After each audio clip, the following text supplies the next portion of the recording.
నిజంగా చెప్పాలంటే క్షమించు, నా పరంగా తప్పే ఉంటే క్షమించు, చిరాకే తెప్పించానంటే క్షమించు,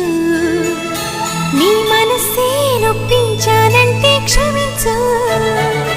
దయచేసి ఎక్స్క్యూజ్ మీ, దరిచేరి ఫర్గివ్ మీ, ఒక్కసారి బిలీవ్ మీ.